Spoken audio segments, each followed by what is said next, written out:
Here we are at Saalfenden, which is one of the 9 centres that the Austrian Motor Club have. We have a Land Rover Experience facility here as well. Today we're going to demonstrate 3 key aspects of the Range Rover Evoque. One on the Ultra deck, one on the hydraulic kick plate, and then on the test hills behind me, showing the traction capabilities of both vehicles. Right, we're just going to start our ascent of the Ultra deck. So I'm going to line myself up using the cameras on the front of the vehicle and gradually apply the throttle. The key thing here is about traction, and that's about trying to keep the vehicle's wheels on the surface at all times. Now, obviously that's not always possible with some of the extreme levels of articulation that we're going to get here, but it's about traction. So here I'm applying the throttle and my front wheel is actually up in the air. As I progress slowly across, you can see the vehicle's angle. Using the cameras again, slowly applying the throttle. You can feel some slippage there, and it's about keeping a constant throttle to keep the traction control system operating, because it's grabbing the brake each time it senses a wheel spin and transferring the torque down the axle,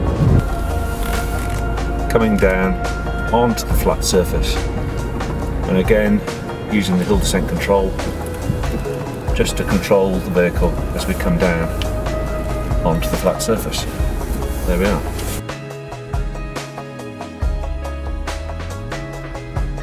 Right, we have the 2-wheel drive now coming up the slope, and I'm going to ask him to stop between the cones. I'm asking him now to pull away. It's only 2-wheel drive and only power to the front. See the wheel spin that we've got there? Very little wheel slip at all on a very slippery surface. Almost impossible to stand up on here. You can see the cone, how quickly that goes down the hill. And here we have the 4-wheel drive. Ask him to stop. Same demonstration. Ask him to pull away. Virtually no wheel spin at all, other than very momentarily before the traction control system brings it under control. So we've got a car coming in to the hydraulic plate. As they hit the plate, the back of the car, a skid's induced by kicking the back wheels.